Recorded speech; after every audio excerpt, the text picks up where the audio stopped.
Yo, what's up, everybody? Welcome. A little bit of time for Orange Bloods live in your day. I hope more than just a little bit of time. I'm Jeff Ketchum. That is Chad Hastings.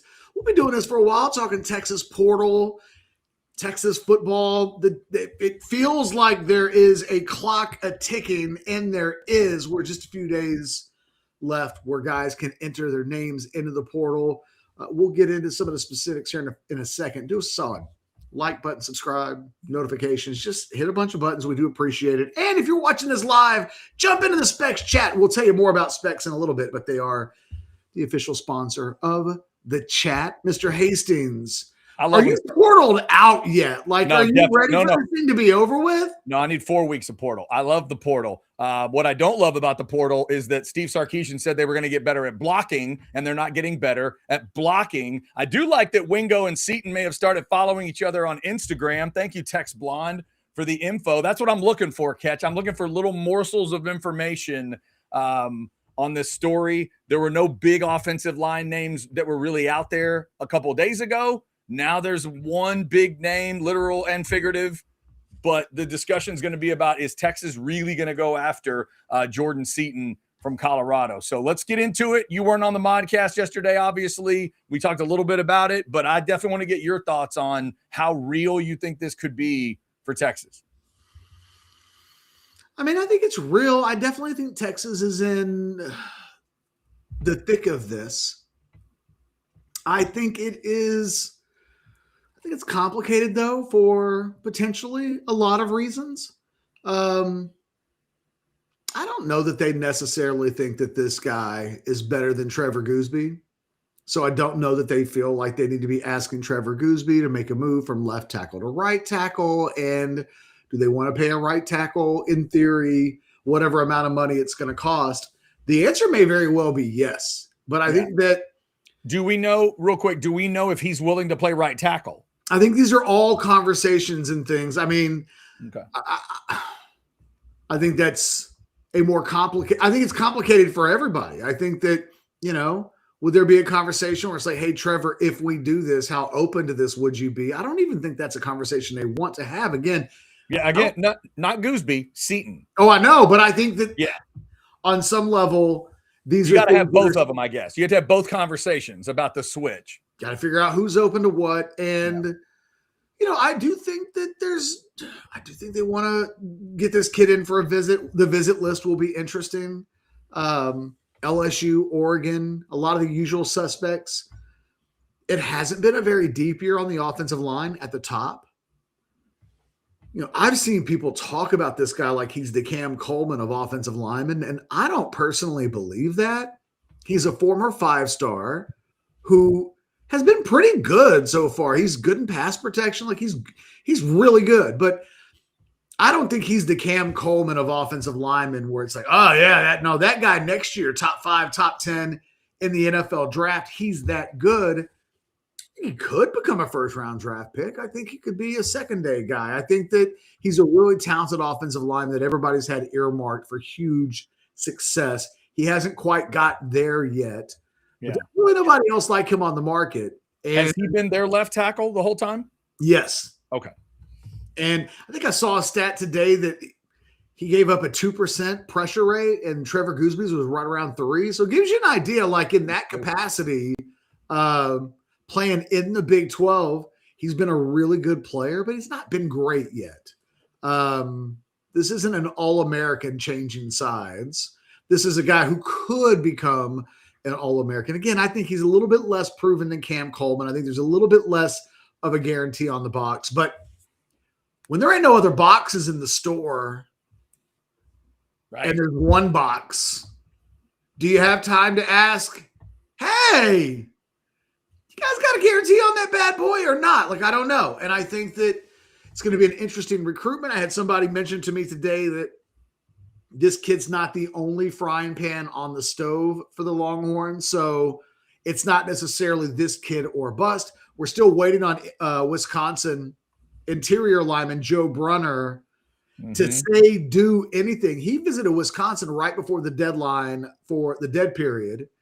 And his parents went to Indiana. There's a sense that Indiana is the favorite there. We know that Texas, I think, will make it very difficult. He hasn't said no. He hasn't said yes. I wonder, is he going to be a guy that just shows up in Austin tomorrow? Because if he was all going to go ahead and commit and sign with Indiana, and maybe he'll do that while we're literally on the show, right? Like it's almost like I'm daring him to do so, but keep waiting. This is one of these offensive linemen. He's not doing interviews. His agent's not really putting out reports. He went into the portal. Everybody said, watch out for Indiana and Texas. Yep. He visited Indiana. And then it's been mum's the word for days. And now. And no visit to Texas? No visit to Texas. Nobody's told. I've not seen it reported, and nobody told me that the kid made it in. In fact, the way it's been written to me, I don't think that he has. And this but dude it makes me think like tomorrow he could be. And yeah, if he had already visited both, I don't know why you wouldn't have a decision. Decisions are being made. Yeah. So we'll see what goes on there. Again, I think that I think there's a lot going on. I think there's a lot in play. And I just think that I think we're going to be very much in a wait and see mode. I don't sense any panic or fear or anything like that, but I just think that, I think this is a longer term project. I also think that they know that there could still be more people that could go into the portal. I think that there's a thought that there's the grad transfer market at some point. I think they feel like, for a piece of depth, they could even go into the JUCOs. JUCOs are weird deals now because those years don't count against your NCAA eligibility clock. So you could find a 21-year-old offensive lineman at the JUCO level that you like. And in theory, there's some different things that you can do there. You could almost turn it into a BYU factory of sorts. Mm-hmm. Technically, Miami and Indiana have until the 24th, I believe. Yes. They have until the 24th with that extra little window. If for some reason you're interested in, one of those guys. Although some of those Indiana players would be 30 next year if you get them in the portal. But that's a whole nother story. Catch, in terms of Bruner, he'd come in and help at guard immediately, correct? That's a guard idea. Yes. Right? Okay. Any center experience for him, or that would strictly be at guard? Sorry, I've had like an emergency reach out thing here. Pay a bill and come back to me on that. All right, I will do it. Shout out to the presenting sponsors, Texas Card House and Specs. Let me start with Texas Card House and Hijack Poker. When Catch is not on the show and dealing with orange blood stuff, usually he's at Hijack Poker. He's talking about playing their noon game while we do a show, maybe tomorrow. So check us out for that. Hijackpoker.com. Get that $20 bonus. Scan the QR code. Put it on any device that you want and get to playing at hijackpoker.com. If you want to go do it live, there are 6 Texas Card House locations. We, of course, hit the Austin location for all the watch parties, 183 and Anderson Mill. If you just want to go watch some games, man, that lounge area, that big old screen we show you, if you haven't seen it in a while, that thing right there, you go put some games on that, tell them what games you want, where they'll, put it, get games done within reason. Heck, there are people that get in there, play cards and say, hey, I need the golf on or whatever it is. Go in, check it out. And the food is excellent. The Bad Beat Bacon is unbelievable. Thank you to Texas Card House for sponsoring us each and every day at noon. All right, there's Catch's chair, which tells me he's still dealing with a little bit of something. So let's hear from Specs, our other main sponsor, and you see it up in the top with the rabbit each and every day. Here's Lisa and the crew reminding you to get stocked up at Specs.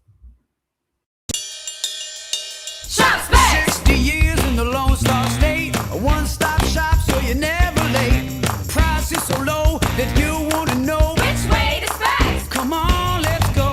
Specs, fine spirits and finer foods. World-class service, that's all about you. Shop Specs. It's how we do. A huge selection since 62. Shop Specs. Low priced, amazing. Here's to you. Shop. Cheers to savings. All right, Jeff Ketchum dealing with a little something here. And rather than just show you the empty chair, I will watch the empty chair while inviting you guys to super chat it in. We are day 13 of the portal, and I'm going to say it again. They said they were going to block better, and they got one guy. One, I know the two Michigan guys said no, but then this Jordan Seaton thing comes up. It seems like you guys are interested in Seaton. Tex Blonde telling us that, he and Wingo are following each other now on Instagram, and that Michelle telling us Wingo is one of the closers here. Mr. Wingo, if you're in on this, is this, is going to happen? Is it going to work? But I do think like we talked about in the modcast yesterday, I love the idea of if Seaton is willing to play right tackle, then you bring him in and Gooseby is your left tackle. Because the argument's pretty simple there, right? For Seaton, hey, man, this dude was the left tackle for Arch Manning in the SEC last year. We're not changing that. We're not changing that. So if you're going to come here, you got to be willing to play right tackle. Obviously, if, Gooseby, if Gooseby had to miss a game or two, then we have a discussion. But I wouldn't tell him he gets to come in and fight for the left tackle position. That is not how I would do it. Get those chats in. I'm just double check. That is not no. That is not. Trust me, if it was the Whataburger order, he would have just gone and grabbed the Whataburger order. I promise. That is not what's happening. Not what's happening at all. So we're talking O-line today because some and Vivek's asking me, Chad, how have the O-linemen been that A&M got? Vivek, it remains to be seen. I think some of them have a chance to be pretty good. The issue was bodies. When you're talking about offensive line, you want to get the bodies in. Are they all going to be perfect? No. Are they all going to be incredible? No. But you want to be able to have a pretty good player next year and be able to say, that guy transferred from wherever it was. And the fact that we just haven't seen – I was surprised. Here's where I'm surprised, Vivek. We talked about this the other day. I was surprised that we didn't see like for like gets for Texas on the offensive line like we've seen from other teams. We've seen other teams like it was 2 or 3 guys, 2 or 3 in that first couple days. And I know Texas went after the Michigan guys, but it felt like maybe they just went after the Michigan guys and nobody else was on the list. And then once the Michigan guys said no, it's like, okay, well, what is it? And now, we'll see what Sikorsky is. But that's one guy. If the guy from Oregon State was in a group of 4, that's different. Group of 3 or 4. We talked about how important this was. We've been throwing around numbers like 4 or 5, and now it's 1, and we're on day 13. There's today, tomorrow, Friday. And again, that's for guys to get in. I understand. You could wait. You could do it next week or whatever. But with classes getting started, we all know the timing of this thing. You feel like it's going to, develop here in the next few days. All right. Sandman, excited for the new Game of Thrones spinoff? No, I am not. I am a Game of Thrones purist, I think, because I didn't watch House of Dragons and I've seen the preview for the one you're talking about. No, I'm not. So there you have it. I'm trying to get through season 2 of Landman, but I've had less time recently, so I'm trying to get through that. One. All right. So if you guys want to throw in a super chat, please do. The other little detail I definitely want Ketch to get into when he comes back. And again, Ketch is here. He just had to deal with something, a little personal in-house emergency just came up here. He's dealing with something. I'm staring at the empty chair right now, in case you don't know. Occasionally, I might just give you this. Just occasionally, we're checking in, and there you go. But the other thing I wanted him to talk about was this dead period. A few days ago, somebody in the chat mentioned the dead period and said, well, the dead period is just for the high school recruits, right? It's not for the portal guys too. And somebody else shoots in with, yeah, I think it is. So let me see if I understand this. It's a 15-day window, but in those 15 days, you still have a 2 or 3 day period where they're not allowed to have face-to-face meetings. And again, this is just the face-to-face part, just like the high school dead period stuff. You can FaceTime all you want, Instagram messages, direct messages, phone calls, all of that. But you can't go face-to-face. But I'm just curious here. Like, wait a minute. You've already said it's only 15 days. So basically you're saying it's 15 days and then only 12 of those days can you see somebody face-to-face. One of these days, maybe they'll figure this out. Maybe one of these days they'll that they'll actually figure this thing out. I am not sure. All right. Chair Ketchum. Yes, that's right. Chair Ketchum. That is it. It's a nice looking chair though, isn't it? Looks comfy. You guys always see us and not the chairs, but look at that. That's like a comfy chair. Every time I see it, every time he's not in the chair, I always think two things. It looks comfy and it looks more expensive than every chair I've ever purchased in my life. It's fantastic. There we go. Well, I've seen this. This I've seen. True Detective season 1. Yes, I've seen all the True Detectives. True Detective season 1 with Woody and Matthew. Season 2 was Vince Vaughn, I think, right? Vince Vaughn, Colin Farrell, and Rachel McAdams. That was a good season. Some people dogged that one out. I kind of liked it. And then True Detective, the Night Country, right? That was the third one with Jodie Foster in the frozen land in the north. Yes, I've enjoyed every season of True Detective. I don't truly believe. Oh, and then there was a Mahershala Ali one, right? Wasn't that a True Detective? Isn't that who was in that? I think that's right. That was really good. I never think the ending is that good. I don't think they've ended a season of True Detective in a phenomenal way yet. I don't think they've really landed the plane. Somebody says Night Country sucked. I wouldn't go that far. I just didn't love it all the way through. Again, the ending. They cannot land the plane for some reason on True Detective. I don't know why. I have no idea why they can't do that.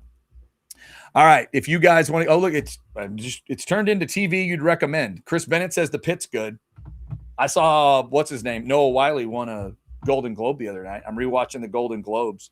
Apparently that is good. And set in Pittsburgh, right? Medical show in Pittsburgh, and it's on one of the streaming services. Yeah. So there you go. Yeah, okay. I was right. Night Country was the 4th season. 3rd season was Mahershala Ali. And that one was really good right till the end. And they just can't. It's the number of episodes, I think, messed them up. I don't know why they do that. All right, I'm scanning up towards the top of, Catch kind of threw this out earlier, but in terms of the offensive line, no. That's the other thing that's weird to me too. A, I didn't think Texas would only have one offensive lineman at this point. B, I didn't think they would have pinned themselves into this kind of a situation. I thought they'd had a couple other bodies already, and then they would be able to maybe go after a big one if they needed to. But yeah, now Fred's right. Can you really afford to be picky at this point? Now, look, Texas has gotten some things done in this portal.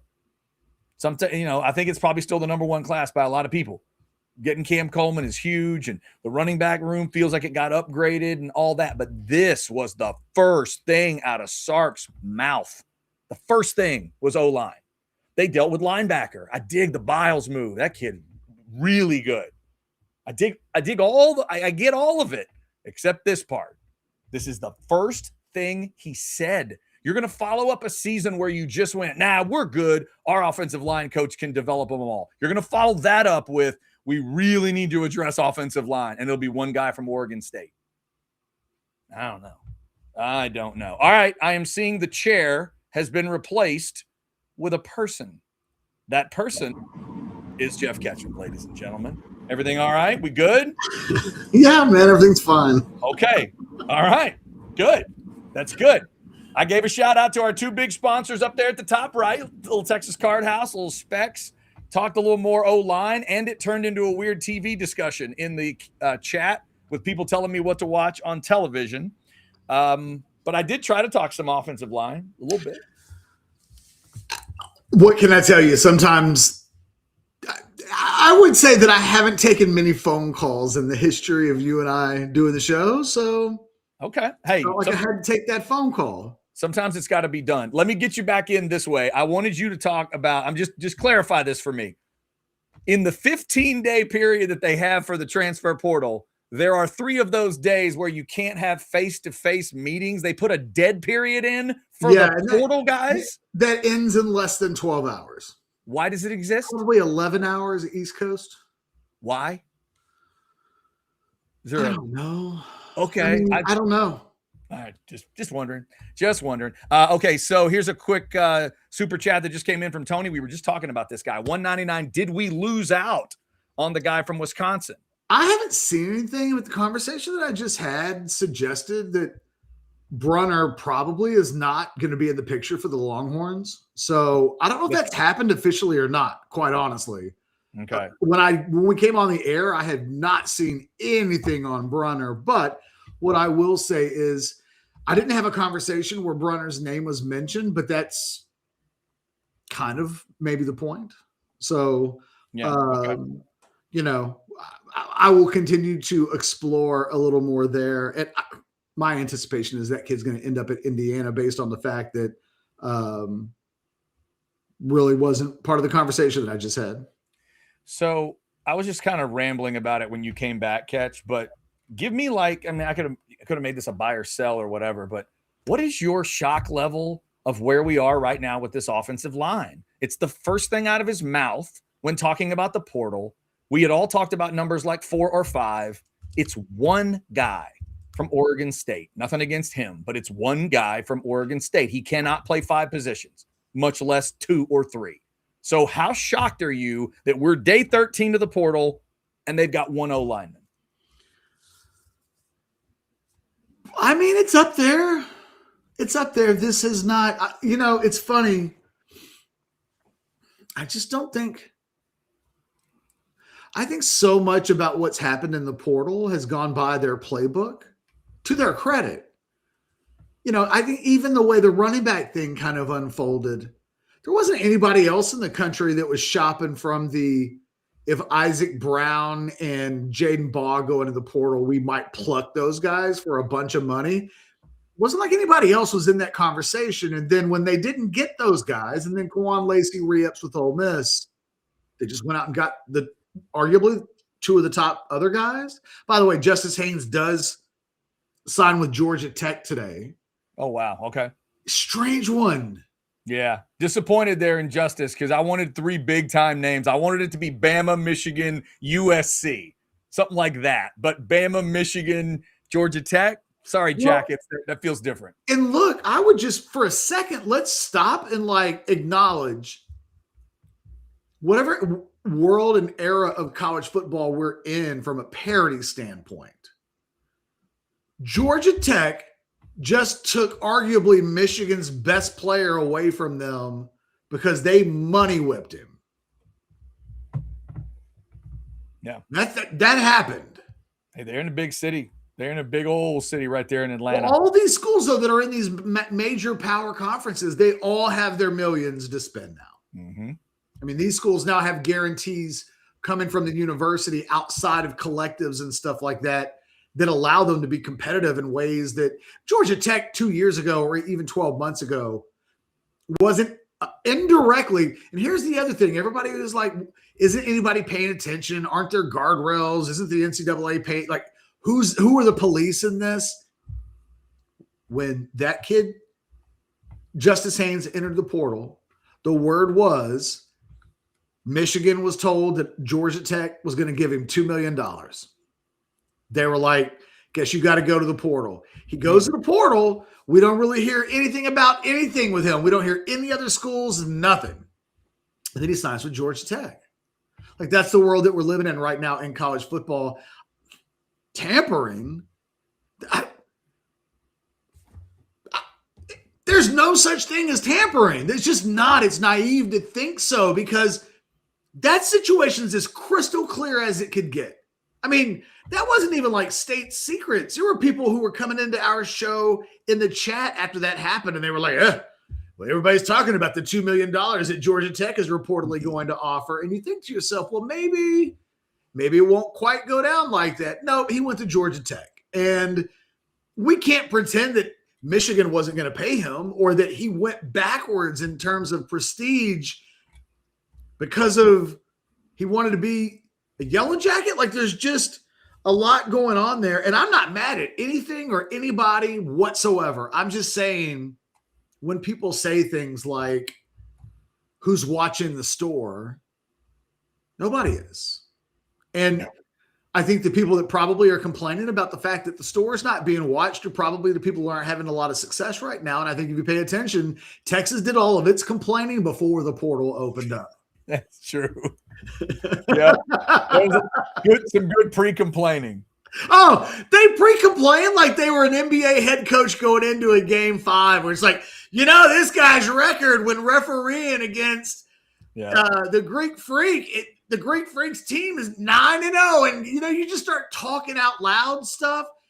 And I just kind of feel like Texas did that a little bit. We don't really want to build a team through the portal. It'll be interesting to see what happens next time Sark gets a question about a salary cap. All of it. And look, I think Sark would probably say, we're just playing by the rules that exist, and he's not wrong. In retrospect, though, a few of those comments just feel funny because it feels almost purposeful because it's in like, well, we told you we were mad and this is our response, as opposed to never declaring that you were mad about something and then doing the thing, which would then make you look like you were just doing the thing as opposed to we're responding to the things that we don't think are fair. And it's just interesting. It's just the kabuki theater of it all right now is fascinating as a backdrop to a national championship game that features two teams that are there because of the portal, but for different reasons, different ways of using the portal to get to a national championship game. In a lot of ways, they're very similar. They have a lot of starters. Indiana's at about 70% of their starters came from the portal. Miami's close to 60%. They're both really old teams. Both have experience. There are some similarities. They're both really strong up front on both sides of the ball, but not built the same way. Miami splurged in the portal. Miami splashed cash in the portal. Indiana kind of did it this Dollar Tree way of building a team. And it does make what Indiana does moving forward really interesting to me. Now, to circle back on the Texas offensive line thing for a second. My guess is that they're going to sign 2 more at a minimum now, right? Like, I don't know, before the end of next week. I say that just because guys can enter the portal Friday, and that doesn't even include an Indiana or Miami guy, which would have an extra week or so. I think they'd like to get 2 or 3 more. I think their expectation behind the scenes that that's what's going to happen. And I think that they'll take very much a wait and see attitude with regards to, can you find a grade? I think they'll be open-minded. I think they'll try to be creative with no assurances that any of their this would be where if you had a Jim Nagy on your staff. There we go. Yeah. And I'm not being negative. I'm just saying if you had a staff that specializes in, oh crap, we're out of talent to find. How do we find talent that works? That is where his level of expertise is in. I would argue that if you're at Texas, the thing you probably wouldn't want your guy, his number one trait to be after you've done all of your spending and done all of your big ticket purchasing to be like, okay, now go in and find us that extra offensive lineman. I can see though for an Oklahoma, we haven't had the conversation yet, Chad. It's fascinating to watch how every program shops in the portal.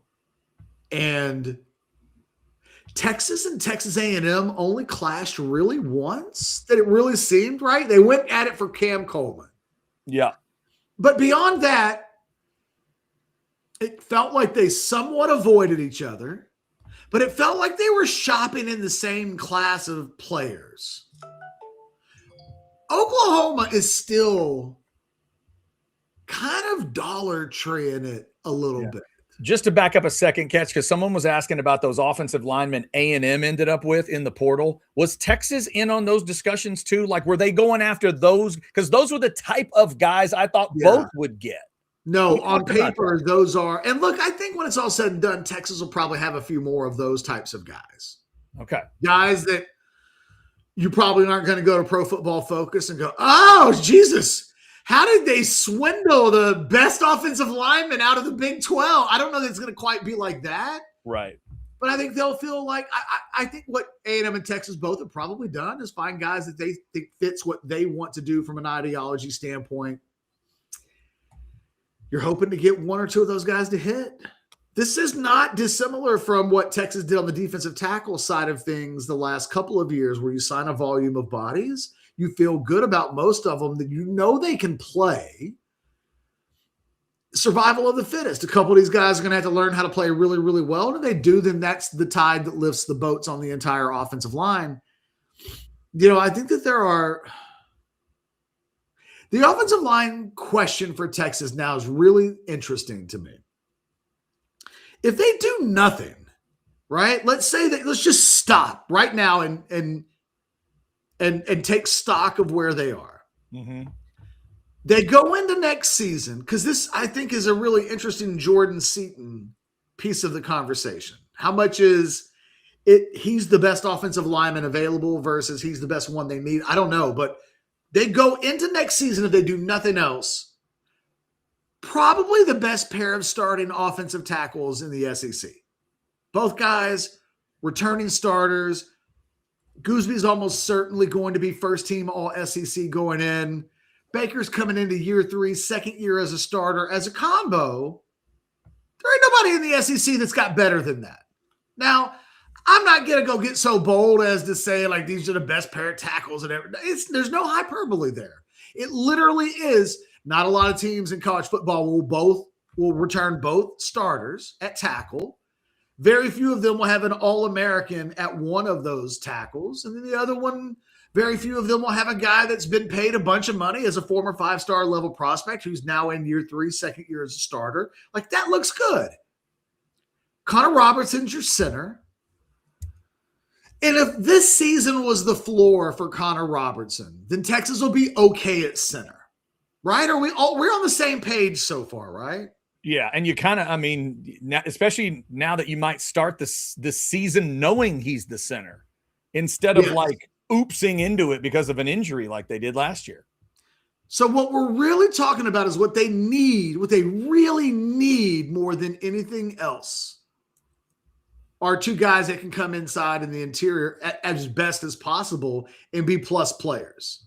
But if you think your tackle play will be elevated because those guys just keep developing. And look, what we're learning in college football is the older you get, the better you get, or at least the less terrible you get.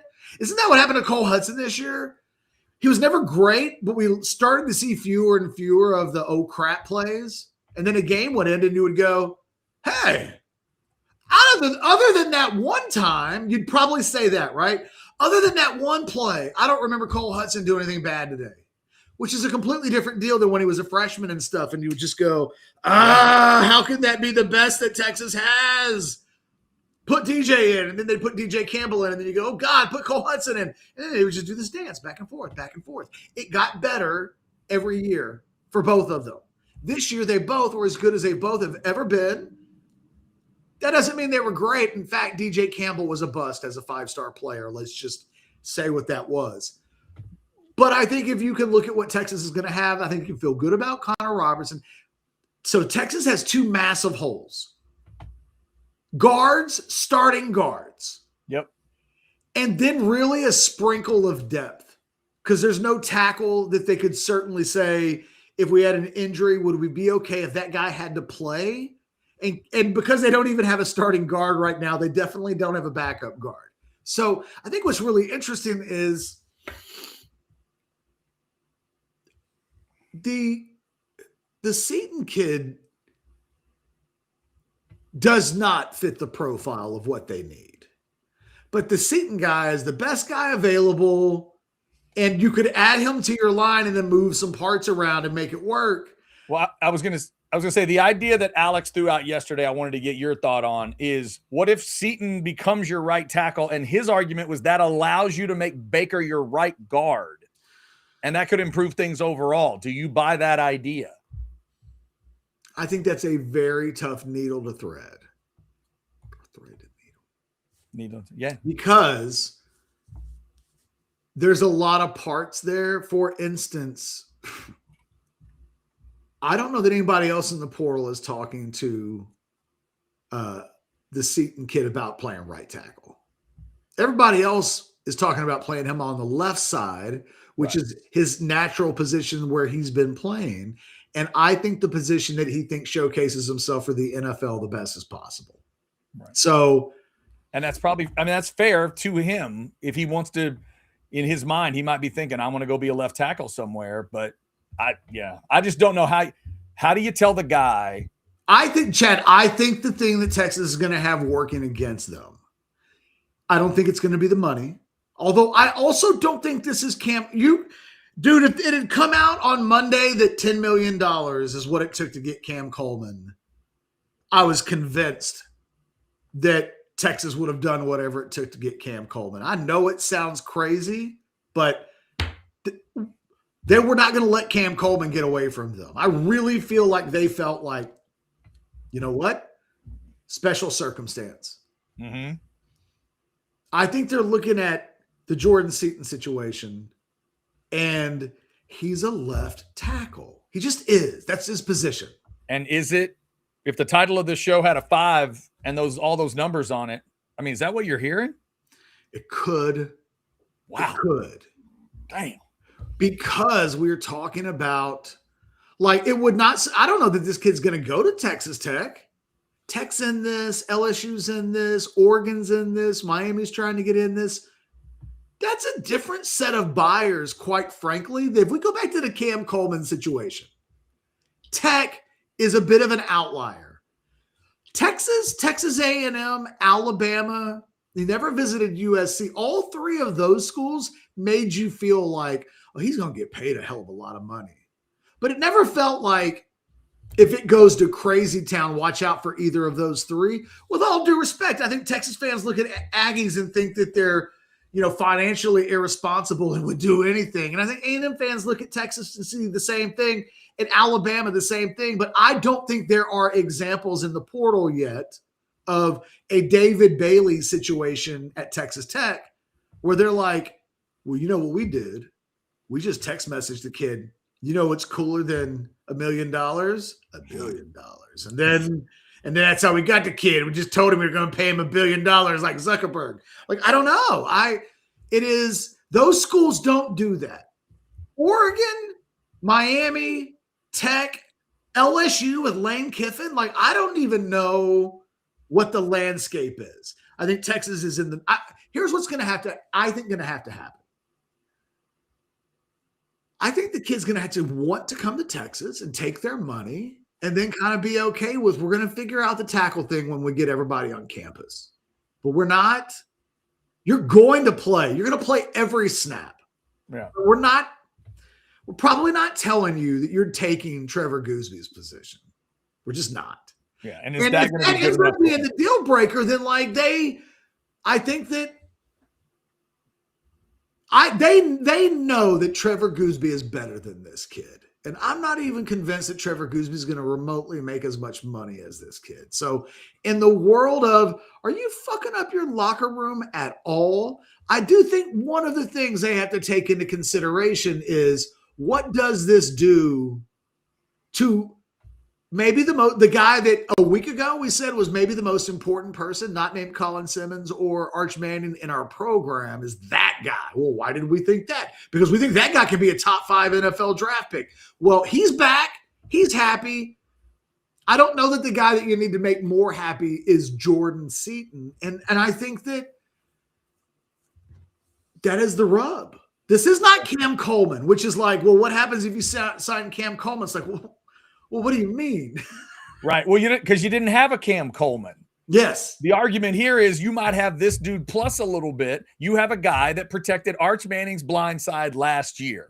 Are you really going to tell him on SDC this year? Like, Trevor Goosby came good. Yeah. Are you really going to tell that guy and Arch Manning, fellas, we're going to shake it up in 26? Like, that just doesn't feel like the right play. Again, I think that, look, they really would love to get their hands on this Seaton kid, and they might. If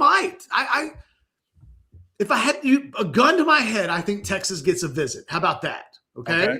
All right. I'm just saying that it's not as open and shut as, in retrospect, I think they knew they had Cam Coleman the day that kid left town. And again, you look at the way that Texas acted, the only school in that entire situation that acted like they just were but they're just hanging out at the beach. Well, if we don't get him, I guess we'll figure wide receiver out. And all the other schools kind of started out that way, but then by the end of it, it was like, okay, Isaiah Horton, come into College Station.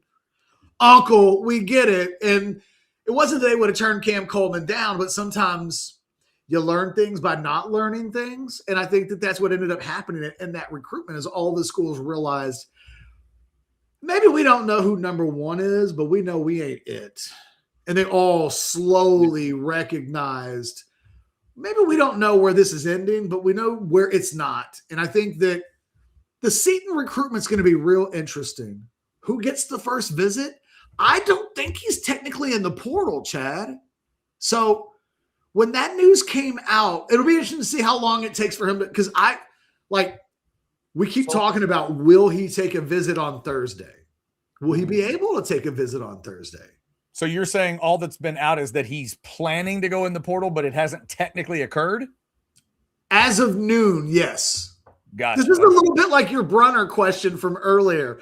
I haven't hit refresh because I'm doing a show. So I could be flying blind on this one. But again, if you're just tuning in and the Joe Brunner thing's not public because I still haven't seen because I'm doing a show, my anticipation based on a conversation that I literally had in the middle of the show, I'm not anticipating Joe Brunner now as part of the plan that Texas will have in a week from now, let's say. All right, we'll get to that super chat asking about the portal. Right now, though, I'm going to see if I can make you hungry with that shot. This is one of the best pictures I've ever taken because it's got some of the best details that I've ever taken a picture of. This is Taste on Main. Hit the brunch Saturday, Sunday, 10 to 3. Focus in right behind that burger. Look at the pickles. Look at the tomato. Look at the greens. Look at the burger itself.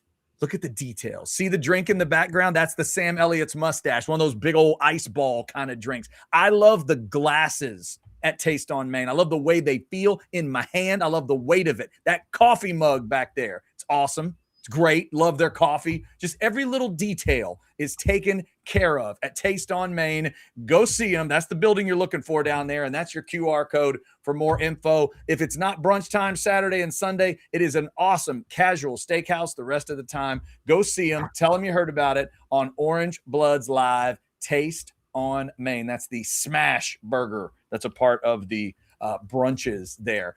Ketch, let's make sure we're clear on a number here because it feels like 10,000 sometimes. P. Miller, aren't there like 10,000 players in the portal? P. Miller, it's not quite that much selection. The last time I looked, Ketch, it was around 3,000. Something like that. Yeah.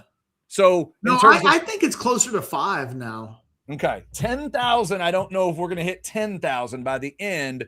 Last year, I want to say, I can't remember which portal it was. It got to that 4,000 or 5,000 range, but I don't think it's going to get to 10, P. Miller. But now that we've only got one, who knows? Maybe it does, but I don't think it's not quite that much at this point. And just to clean off all the chats from earlier, no, I have not watched Euphoria. I have started, but not committed myself to Euphoria. Ketch, are you a Euphoria watcher?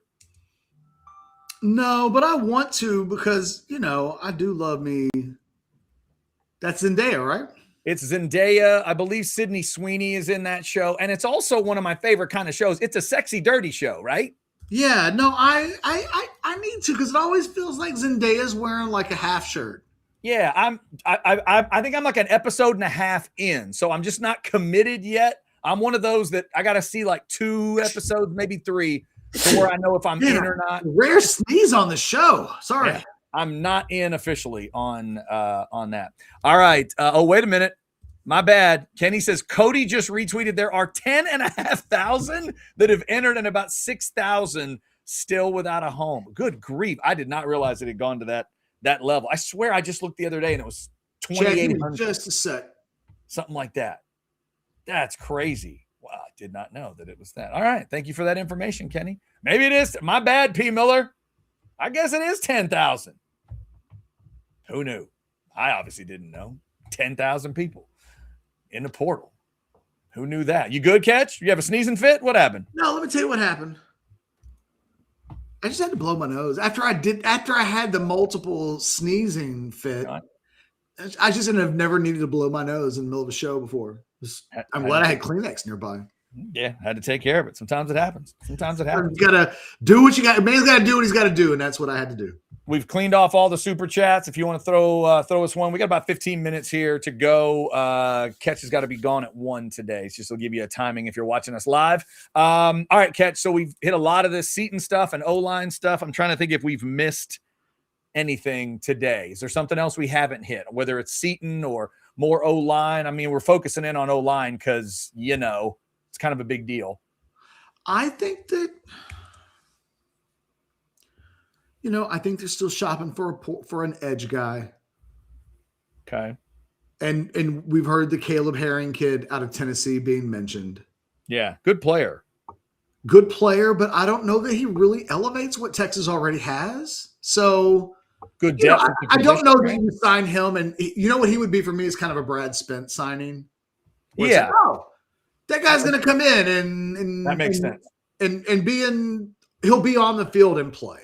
Yeah, you're not asking him to make like 5 to 10 big plays, but he might make 2 that you'll remember. And like he builds up your depth. And one of the things I'm going to write about is that what Texas is really going for this year is they want their 40 or best 50 to be the best in the country and their best 40 or 50. And that is, I think that I think we've seen that with the way they've treated the roster in the last couple of weeks. Mm-hmm. I think some of what we've seen, I think part of what the Nick Brooks situation would have been, Chad, is that forget about what Nick Brooks may or may not have wanted. And I think Anwar was reporting earlier today that the initial request was like, hey, I want to get a bump in NIL dollars. I think they look at Nick Brooks and they see a football player that they think has a chance to be really good one day. But I don't know that they look at him and say, that's a guy that next year is going to be one of our 40 or 50 best players. And if he's not, that can't be. I think what they looked at last year was they said, using this same ideology, where was our money going? And I think you would have seen tons of dead money. And I think that, and by dead money, I just mean tons of money that went to players that weren't playing. I think they've kind of re-identified who they want to be as a program. And I think that some of these situations are just as simple as that. When you see a really talented guy, a guy that you think Christian Clark might be another one of these. As much as everybody kind of thinks Christian Clark has a pulse and all of these other things, when you do bring in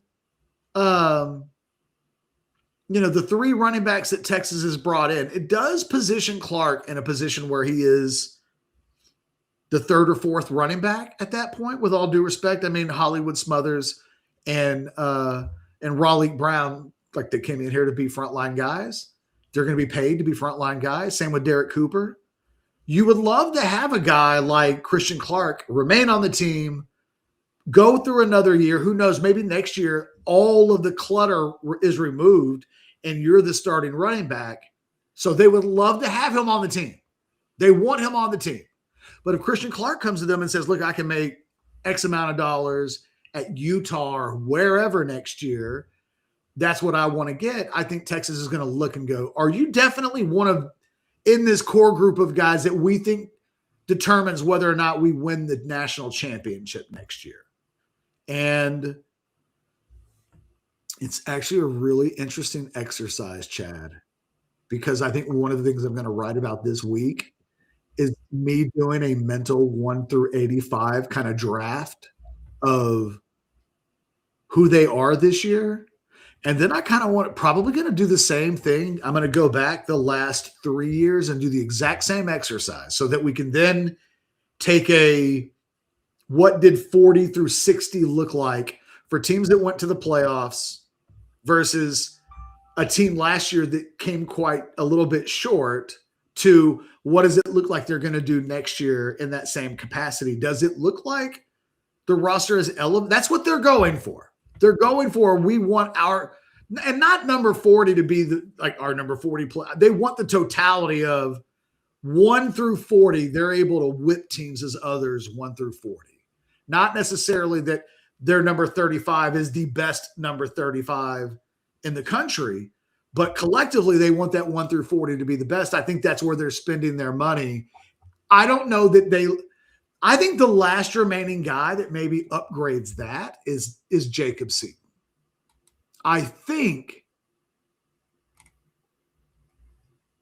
wonder if the offensive linemen, if they don't get him, they'll have to be top 40 guys, but I don't know that we would look at them on paper based on what is out there for them to take. I mean, we'll see. But, I think that this Seaton thing's a really interesting conversation. It's not cut and dry. And I think that if it were, I think you would just hear me talk about it with a level of confidence. I just think it's murky enough that it makes you wonder, like, is it going to be murky somewhere else? Somewhere else is just going to have the money and it not be murky. And it feels like it might end up being a more natural solution. But I would say this again. I think Texas, if I had to bet yes or no, will get a visit. I think, I have no idea, but I think they're interested enough that they will want that to happen. If you're that kid, why wouldn't you visit Texas? Is there anybody else? If you're that kid, visit Texas Tech, and then tell everybody else, okay, your turn, boys. But those guys, they gave me a good time and gave me a number. You're going to have to beat their numbers and then play it by ear. I don't know. I think this one may be even more interesting than Cam Coleman, because I think Cam Coleman really, in retrospect, played close to the vest, very businesslike and business-oriented. Never felt like a free-for-all. Never felt like no team emerged from that feeling like they had been to an auction. I do wonder, is this going to feel like an auction, say, Saturday or Sunday? And if it does, who's got a stomach for that? And I don't know. We got a super chat that's a little bit on the personal side. We'll get you that after I tell you about AV consultations. The personal side of AV consultations, it's real simple. Don't let anybody outscreen you. If you just found out your neighbor or your brother or your grandmother just got an 80-inch television and you don't have one, get one. And let AV consultations buy it for you. That's the thing.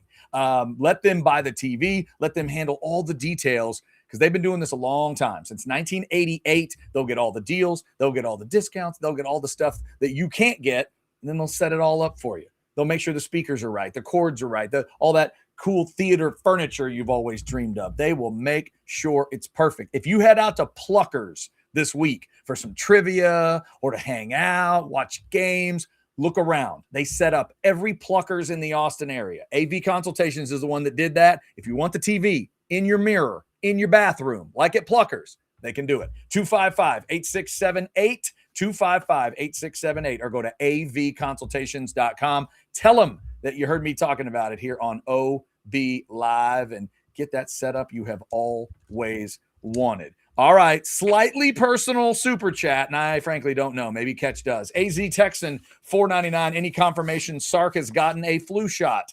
Would hate for him to come down with the flu before Junior Day this year. I forgot that happened last year. I did forget that happened. I mean, can I be honest? He might fake it. Those dudes don't want to do a Junior Day on Saturday. I bet if you, to a man, the coaches, if you went to the coaches today with all that they've been dealing with, yeah, and you went to them today and said, "Hey, Saturday, Junior Day." How about that? Right after the fact that the portal closes on Friday and then a Junior Day, yeah, that's going to be. We all know, as the older you get, the more you realize sometimes you just have to manufacture the give a shit sometimes. Well, and I just think Texas, the Texas coaches truly give a shit about Junior Days. They keep telling us. They did one last year. Everybody else doing 2 and 3, and Texas is like, we're good. We'll do one. And then the guys that showed up, a lot of them just didn't sign with Texas. And then as it turns out, the guy, it did not have a seismic impact on what Texas did in recruiting last year. So much so that I feel real honest this year to tell people, maybe this might not be I don't know. I just don't even know how big of a deal it is anymore, because we know what really matters. The official visits. Really, does anything really even begin until the official visits? And Yeah, For visits. most of these kids, the answer is no. And if these kids committed elsewhere, Texas would be like, okay, well, we'll get them in for an official visit. They just don't seem like they're stressed at all. Yeah, stuff happening in June. All right, Catch, we got like 5 minutes here. Anything else you want to hit? You want to buy or sell? You want some rapid fire questions? What do you want? Just hit me with some rapid fire. Like, we'll close it out, but I don't really have anything.